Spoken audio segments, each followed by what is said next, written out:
This podcast is brought to you by the Washington State Department of Health. As we continue to listen, learn, and grow, we are amplifying Black voices and perspectives in an effort to start a new COVID-19 vaccine conversation. We're sharing stories intended to help us navigate this unprecedented time together and to co-create solutions in support of the Black community. Hear these stories at weconsiderwa.org.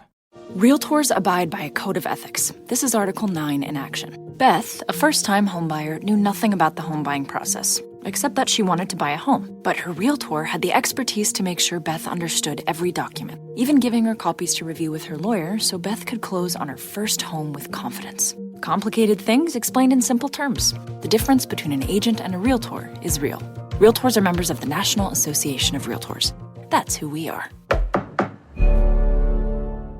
Hey, this is BJ. Thanks for listening to our show's podcast. If you're a fan of all things geeky, you should check out my other podcast, BJ Shea's Geek Nation. We have new episodes every day, and you can check it out at bjgeeknation.com. Your home is going into foreclosure and you feel like a financial wreck. You don't know where to turn for accurate information. I'm bankruptcy attorney Travis Gagne. Let's talk about some legal options.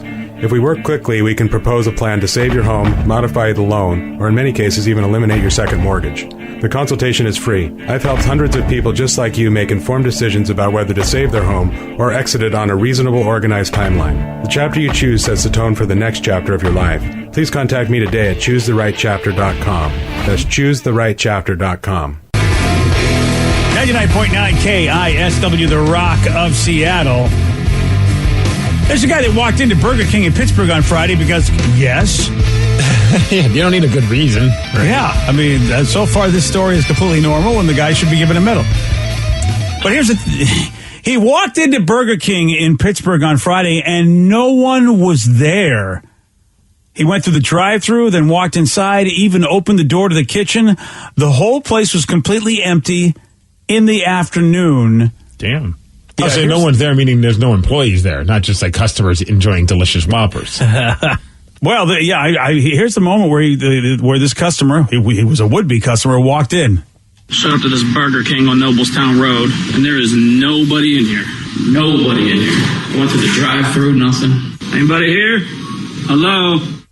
Yeah, there's nobody there at all, Steve. Oh, man. The place is empty. This is like a horror movie, man. No, this is like a fantasy film. Yeah, totally, man. He can make anything he wants. See, I watched Stranger Things a bit over the weekend, and that's what I'm thinking of. See, I was just thinking Twilight Zone. You just all of a sudden hear the music, and then he shows up in a world. I was just thinking the old term "kid in a candy store." I was like, forget about it. You could literally have it your way. Yeah. Because you're making it. I'm making myself a triple Whopper. Hell yeah. And you don't have to pay for it. That is the beginning to a Twilight Zone episode, but Danny and I know what happens at the end. You realize quickly you're the only man left on Earth, and eventually the fun is done. Yeah. Oh, dang. No, the fun doesn't end until I'm out of Whoppers. True. Yeah. Okay. Meat and plant-based. I'm not going to go through them all before the fun stops. Okay.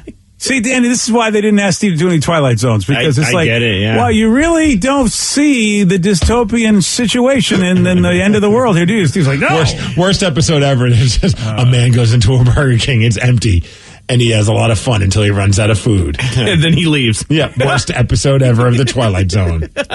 Now, still, this is not normal, so the local news caught wind of this, and they say that only one person showed up to work that day, and when they saw they were alone, they quit on the spot. Not the day. Right. And they didn't even lock the door on their way out. They go, you know what? I quit this bitch, and lock your own doors. That is the ultimate effort. I'm not dealing with this. They don't pay me enough kind of attitude. I can't blame them, because you work that job your entire career. You know what it's going to be like to have to do that by yourself. And you're like, that insanity I don't need. The manager eventually did show up and maybe I should lock this place up. And of course, Burger King did issue a statement. They said, oh, well, the shift leader had to leave due to a family emergency, so the shift leader sent the team home, and the door was inadvertently left unlocked. Okay, none of that sounds true. Yeah, the dude himself is saying, I'm out. Even the Burger King himself's like, that's a terrible excuse, guys. Yeah. I don't believe that. I would have opened it up and then been like, someone pulls up and like, hey, look, it's Make It Yourself Mondays. You got to come in and make it yourself. Nice. Yeah. So the shift leader, if the shift leader goes down, everyone you can't open a Burger King? Really? Dude, that doesn't sound very believable. Yeah. It just sounds like remember that time We went to Atlanta, and like everybody, like every single fast food place that we stopped at, I believe they all took their smoke break at the same time. Mind you, it was 2:30 in the morning. A little bit different. Oh, dear, yeah. All bets are off at 2:30 in the morning. But if anybody serves you, you're a lucky man. But the places were open. Yeah. That was the craziest part. Is we're like in a Uber trying to get to this place, and like everyone's there. There's people in line waiting. There were customers in line. There was just no employees. No, and then we go to a drive-through, and there's a note that says, come back later. Yeah. Didn't say when. It just said, come back later. Oh, yeah. Like 7 a.m., please. Right, like define later. Yeah. They don't mind getting paid to work the shift, but don't ask them to work the shift. What are you, crazy? Then we were just convinced that it was like they were all in cahoots with each other, all the fast food places, like the McDonald's guys, the Burger King guys, the random Atlanta chain that we never heard of guys, and they all just left at the same time to smoke up. And we created our own scenario, BJ. I think that was. I think that's spot on. And that's when Steve got to experience docking for the first time. I didn't experience it. I witnessed it. Wow, yeah, I mean, come on. You gotta like... Yeah. Oh, sorry. Witness and experience are two completely different things. Well, I think you did. You witnessed your own experience. I think that's amazing. I witnessed it, and I turned around and hid in the other bathroom, the women's bathroom, by the way. Time to go. Yeah. We did it in the bathroom so bad, and it was like we're just sitting in this drive-through line when no one's moving. It's like we're all going to jump out and run to the bathroom real quick. And that's what I did. I came back in, and they're like, you good? I'm like, no, it's like I saw a ghost, BJ. Nope. I'm not okay, guys. So that was that might have been the reason why you weren't getting any food. No, they weren't employees. No. Oh, really? No, they weren't wearing uniforms. They were wearing their own uniforms. So then you got to find out. I'll never forget, one in bright white pants, one in like bright blue pants, I believe. Oh, yeah. Dang. Well, you don't know if they weren't employees. They could have, quick changed. You don't know what's going on. Very patriotic. We got a quarterback that was cut from his team after throwing a touchdown pass. Oh, and then immediately lighting up and smoking a joint. Yeah, awesome. Steve will tell you all about it. He's got the Mix Report for you at 6:17 on The Rock. BJ and Migs, mornings on The Rock, 99.9 KISW. This podcast is brought to you by the Washington State Department of Health. As we continue to listen, learn, and grow, we are amplifying Black voices and perspectives in an effort to start a new COVID-19 vaccine conversation. We're sharing stories intended to help us navigate this unprecedented time together and to co-create solutions in support of the Black community. Hear these stories at weconsiderwa.org. 99.9 KISW, The Rock of Seattle. And it is back. Pain in the Grass. Woo! Let's go see Incubus, BJ. All right. Let's go see Alice in Chains, BJ. Okay, then. Let's go see George Thorogood and the Destroyers, BJ. Yeah, bad to the bone, baby. Bad. Now, here's the thing, man. How are we going to see all those shows? It seems like you can't fit them into one day. You're right. You can't even fit them into 2 days. But you could fit them into 3+ days, actually. As Pain in the Grass, Labor Day weekend. It's Friday, Saturday, Sunday, the 2nd, 3rd, and 4th. Plus, there is a kickoff show on August 31st with the Pretty Reckless and Aaron Jones. There is so much music spanning the 51 years of KISW's history. That's the cool thing about Pain in the Grass. And Aaron Jones is pulling double duty because not only is he doing that show, he's also doing the show on Saturday at Pain in the Grass. Whoa! Boy, that guy is working hard for his money. That's right. So tickets, you want them. All right, you got them. They're on sale right now at Ticketmaster. And how about we have some really cool, Rockaholic Club discount tickets. $9.99 lawn seats available for Friday and Sunday show. You just have to be a Rockaholic Club member, which is free to join at KISW.com. And they're running low, but we still got some BJ and Migs party tickets left. Yep. Come hang out with us. It's always fun. Get a little bit of a break from all the insanity, have some drinks, and just chill. And if you want more info about all of that, you know where to go. KISW.com. If you're hearing an informative newscast right now, well, then you must not be listening to BJ and Migs. Live from the KISW News Center in downtown Seattle, this is the Migs Report. Well, thanks, guys. Thanks a lot, Tigers, for giving us the Migs Report today. It's a day to wear earplugs. It's Save Your Hearing Day. Not too late. Yeah, I know, right? I thought someone had a crappy take on Twitter that was getting retweeted and quote tweeted where they're like, if you wear earplugs, it'll cause you're not a true music fan. And it's like, no, shut the hell up. You're an idiot. You're a smart music fan. Right. We were just all dumb when we went without him. Right. I mean, yeah, of course it does like change a little bit of how things sound, but a good set of earplugs, man. I ain't leaving without them. Nope. Dude, that was a sentiment that really turned me off to going to shows. I really felt like people were going to make fun of me for doing it because I knew a long time ago that my hearing was a problem. And it's like, I was told we should wear earplugs at shows. And I'm like, oh, how do you do that? Especially like you're working shows. Because, I heard it all the time at different shows I would go to over the course of my career. People go, what do you get those earplugs in for? And I'm like, God, this sucks. Right. There's no winning with people. Because I want to be able to hear later in my life. I mean, geez, I want to be able to still go to concerts later in my life. Dude, worst case scenario, I'm going into the bathroom, I'm grabbing toilet paper, crumbling it up, and putting it, a little piece. It's not like a giant thing. Like, it's not going to be like, oh, there's Steve with his toilet paper sticking out of his ears. That's a look, if you had like the toilet paper Leia going on both ears. Wow, nice. That would be great. Desperate times, man. If I forget my earplugs, I'm not doing it. And I literally forget my earplugs every time. Right. So I bought nice ones, and every time I go to a concert, I have to go to the bartender and be like, "You guys have earplugs? I have to spend $1 on it because I forgot mine." And then they're like, "No, like where's the crapper?" Yeah, gotta go get some. Yeah. It's also National Smile Day. So smile at somebody. Not in a creepy way. Just give them a nice smile. Quick, and keep on going. Yeah, there's a difference between smiling and showing your teeth. Yes. It's going to be a tough one for me, but I'll give it a try. Oh, gosh, yeah. And most importantly, today is the day we celebrate. All right. What do you think we're celebrating? It could be 2 days here. It could be either National Parrot Day or National Matthew McConaughey Day.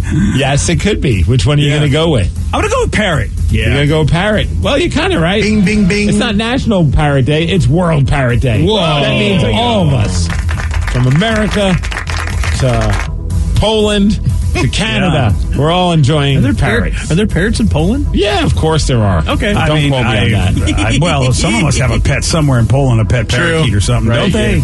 All right, are you familiar with the FCF, which is what is it? The Fan Controlled Football League?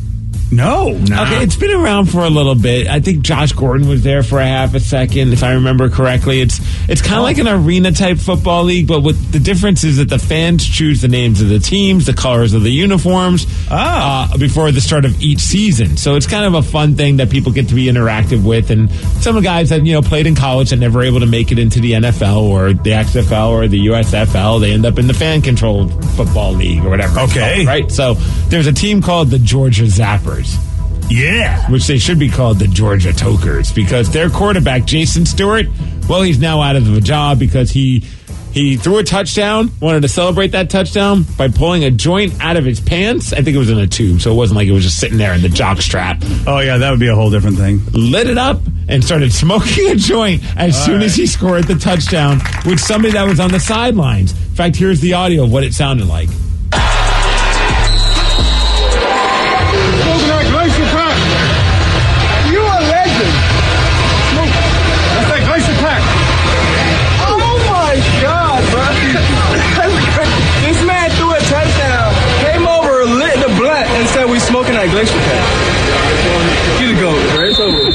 He is the GOAT. I'm with you, man. Just pulled out a joint and started smoking it. This is what makes football fun, right? He's like Tom Brady. He's the GOAT. I mean, that's really the two of them should be forever remembered in football history. Token GOAT. Then you're like, well, what the hell is going on in this league where he's doing something like this? Spoiler alert, he ended up being cut by the team for this. They said it was violating league policy. While we fully support the players' responsible use of cannabis, unfortunately, it's still illegal in the state of Georgia and banned by our venue and hotel property partners. So we're not allowing people to smoke in these sites as well as the players as well. But during the game also, at some point, somebody asked him, why'd you just smoke a joint or after the game? And he gave a reason, and he actually had a good cause behind why he wanted to do that. Hey, plants over pills. I did it for a reason. It's about time. Hey, if an athlete goes and drinks the beer, it's okay. But heaven forbid we hit the gas. Come on, let's think about it. That's right. Plants over pills, BJ. Plants over pills. Oh, okay. No, so he had it all set that he had a cause. He did. Dude, he threw 4 touchdowns and only had 2 incompletions in this game. So I don't know, man. Didn't seem like the weed was slowing this fella down. No. I don't know what they're going to do now after this. They hired Cheech as their new quarterback. I wonder how much money he makes that he doesn't care. You know what I mean? That's the other thing. That's also... Yeah, apparently he's a day trader. That's his actual job, and he does pretty well. He does like speaking engagements. He's a motivational speaker. He's an entrepreneur. He does a bunch of stuff. Like I've seen him. I went down that rabbit hole of just random things that this guy's involved with, and he even said, "Hey, I love all the support I've been getting. The love's been incredible, but don't feel bad about me getting cut. I'm doing just fine in life off the field. I haven't played in 6 years. Started 4 games. I was the MVP of 3 of them. It was a blessing just to play again." And he says that's probably the last time I'm ever going to play football. I'm grateful that I was able to go on this journey. 6 years ago, I was done playing and I was depressed. I lost my identity and self-confidence. I know I'm not the only one who felt this way. And he just continued to go on Twitter about just how much fun he had getting to play football again. But it sounds like he's doing just fine when it comes to paying his bills. Well, and it is kind of dumb, the laws that are still in existence over marijuana in some parts of this country. It really is. It is really funny what we argue over with it. We have to have our individual rights to make decisions about this. And it's like, I mean, it's cool, but why? I mean, look on the facts, man. I mean, who cares anymore? Did he get paid for like the product placement? Because it sounded like he gave like an actual, I don't know much about like different brands of weed, but he said a certain company. Well, if he's an entrepreneur, maybe he's in the weed business. What did he say it was called? Like the shout out to VA. No, after that. Oh, after that? Yeah, it was like there was like. He didn't do a good job then. If we can't remember the brands. Yeah, I don't know. It was the one where he originally first started smoking it. Yeah, the video of that one, Vicky, if you can find it. You never know who's in the pot business. I mean, granted, I don't know how much he's selling in Georgia since it's not legal. The Glacier Pack. I don't know if Glacier Pack is like a brand. He did say Glacier something. Yeah, good call. Something also put up on Twitter, very deep thought, BJ. You'll appreciate this. He says, they laugh at me because I'm different. I laugh at them because they're all the same. The Joker. Oh, wow. Okay. And then somebody on Twitter had a great point. It says, takes 6 years off, comes back for 1 game, throws twice as many touchdowns as incompletions, lights a joint, sparks a debate, gets cut, goes back to a successful day trading career. Legend. Oh, yeah, he did that on purpose. You knew what he was doing. Yeah. I mean, that just goes to show you that, wow, the dude was talented if he could come into a league of supposedly his peers and do all that. In all fairness, it's a fan-controlled league. Maybe a fan controlled him to do that. They said, hey, we want you to smoke a joint after scoring a touchdown. And ask the fans if they want to cut him. I think they should have had a say in that as well. Good point. If they're in control, who the hell are the Zappers to tell us what to do? Yeah, or the hotel, or anybody with their rules, or even the state of Georgia. All right, this is a very strange story, and this happened over in Paris where a man is arrested. He's facing charges because, well, he decided to take a cake and throw it at the Mona Lisa. Yes. Oh, I saw a picture of what it looked like, the aftermath of Mona Lisa all caked up. 36-year-old guy, he disguised himself as an old woman in a wheelchair, and then he got in, and I guess that's so that he could get access to the handicapped area, which is right next to the painting. And that's when he pulled out the cake. He either threw the cake, smeared it, or did both. Then security had to remove him. And then so people are like, well, what the hell are you doing? Why are you doing this? Well, he had a reason, BJ. It's because of the Glacier Pack. No, that wasn't the reason. Oh, it wasn't the Glacier Pack. Okay. He said, think of the earth. That's why I did this. I guess think of the earth. Climate change. So smearing cake all over the Mona Lisa's breasts, that's what I'm supposed to think of, the earth? Well, the funny part is it's not like he did any damage to the Mona Lisa because there's a bulletproof glass that's in front of the actual art. So he just smeared it on glass. Oh, it doesn't matter. They just get some Windex out and she's okay. Pretty much, yeah. So the reason why is I guess someone threw a rock at the Mona Lisa back in 1956, and then somebody also tried to douse it with acid. And then also somebody threw a mug at it back in 2009. So, we got to just make sure that nobody asks for the stamp painting. Jeez. Okay, so bulletproof glass. That's acid. Pretty sweet. Yeah. Well, I mean, the person was on acid. Yeah. I mean, people just want, people just want to see the world burn. Yeah, just burn some of that Glacier Pack and don't worry about things, man. That's all you got to do, man. Yeah, listen to that. Was it Jason Stewart or Mr. Stewart? I don't know the guy's name again. Jimmy Stewart. Jimmy Stewart. Good old Jimmy Stewart, BJ. That's right. Hey, as far as the Mariners, I don't know if you know what's going on with them. What happened with They didn't lose yesterday, so that was nice. Did they play? No. But hey, they're fresh off of winning 2 out of 3 games against the Houston Astros. Which is, that's cool. The first 2 games, I was like, oh, this is looking good. And then they ended up losing the game on Sunday. But still, 2 out of 3, that's better than what they were doing before that. If they can keep doing 2 out of 3, I'll be happy with those guys. That means they'll be winning series, and then they'll be right back in the hunt. Well, today they have a chance to win another game. That's against the Baltimore Orioles. That's at 4 o'clock. That's in Baltimore. The Orioles have been playing I don't know what to make of the Orioles. I mean, they've been playing better than they look at times, and so we'll see. When they played the Red Sox, of course, they got swept because the Red Sox were a bottom-dwelling team. Yep. Orioles are a bottom-dwelling team, so I don't know what to say. They should beat them, but I don't know. T-Birds, hopefully they win tonight. Game 7 of the Western Conference Finals in the WHL against the Kamloops Blazers, which is actually the name of the team that the quarterback should have been playing with. The Blazers. Nice. Sorry. Yeah, Game 7, winner take all. Speaking of Game 7, I don't know if you were watching hockey yesterday. The New York Rangers, man, 5 times they've had their backs against the wall where it looks like they're going to be eliminated in the first 2 rounds of the playoffs. All 5 times they end up winning and fighting off elimination, including Game 7 last night. They won 6-2. Was that in Carolina as well? Yes. Wow, look at them. So now they're going to be playing the Tampa Bay Lightning. They're part of the Final Four, the Eastern Conference Finals. It's the New York Rangers and Tampa Bay Lightning. That series starts tomorrow. Tonight, Game 1 of the Western Conference Finals. It's the Edmonton Oilers taking on the stupid Colorado Avalanche. Yeah. And I say that for Danny's friend. Yeah. I don't even know Danny's friend, but I hate the team now. Yep. Just out of spite of Danny's friend. I don't know Danny's friend's name. I hate Danny's friend. Yeah. That's fine.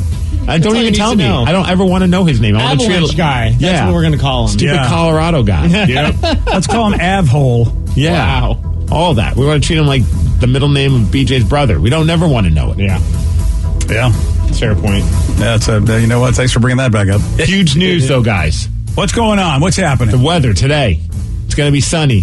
What? And a high of 69. Nice. And I bring it up only because it looks like Apple changed their ways, man. They actually said 69 degrees on the weather app. Sweet. Remember last year we were talking about this, how like if it was 69, they'd either round it up to 70 or 68 because they were being mature. Yeah. I don't know if that's the real reason why, but today I look and I'm like, boom, breaking news. They actually wrote 69 degrees. Boom, breaking Finally, they're giving the people what they want. Hey, thanks to Jersey Mike Stubbs for giving us the Mix Report, and that's what's up. Yesterday, Steve got this one right. Who was the first president to win a Nobel Peace Prize? Oh, crap. I don't know. Eisenhower? No. Roosevelt? More specific. Damn it. Teddy. Theodore. Yes. Oh, you are Lucky very guess. fortunate. You are fortunate. Well, you want a shot at beating Steve, you got it. 206-421-ROCK. We're playing Beat Migs at 649 on The Rock. Today's podcast is brought to you by bankruptcy attorney Travis Gagne, who's ready to answer your questions about bankruptcy. Travis, is it true that if you filed for bankruptcy once, you can't file again? Even if you filed bankruptcy before, you can almost certainly file bankruptcy again. Different types of bankruptcies have different time limits between filings. In Chapter 7, full bankruptcy, you can only file Chapter 7 once every 8 years. However, you can almost always file a Chapter 13 case. Chapter 13 cases can be filed immediately following a Chapter 7. They can be filed immediately following a prior Chapter 13 case. Chapter 13 is a reorganization plan, so there will be some type of monthly payment, but it's based on your budget and your ability to afford that payment. So Chapter 13 is an option in almost all cases, even with a prior bankruptcy filing. Thanks, Travis. If you have more questions about bankruptcy, you can reach out to Travis anytime at choosetherightchapter.com. That's choosetherightchapter.com. Thanks for listening. This podcast is brought to you by the Washington State Department of Health. As we continue to listen, learn, and grow, we are amplifying Black voices and perspectives in an effort to start a new COVID-19 vaccine conversation. We're sharing stories intended to help us navigate this unprecedented time together and to co-create solutions in support of the Black community. Hear these stories at weconsiderwa.org. Realtors abide by a code of ethics. This is Article 9 in action. Beth, a first-time homebuyer, knew nothing about the home buying process, except that she wanted to buy a home. But her realtor had the expertise to make sure Beth understood every document, even giving her copies to review with her lawyer so Beth could close on her first home with confidence. Complicated things explained in simple terms. The difference between an agent and a realtor is real. Realtors are members of the National Association of Realtors. That's who we are. $20 million, $19 million, $6 million. These are all awards recovered for clients of Phillips Law Firm. To win big, you have to fight big. And Phillips Law has been fighting the too big to fail insurance industry for decades. Not every case will have a multi-million-dollar outcome, but Phillips Law will fight just as hard to recover the outcome you deserve. If you or a loved one has been injured in a car accident or on the job, call or click today at 1-800-JUSTICE or visit justiceforyou.com.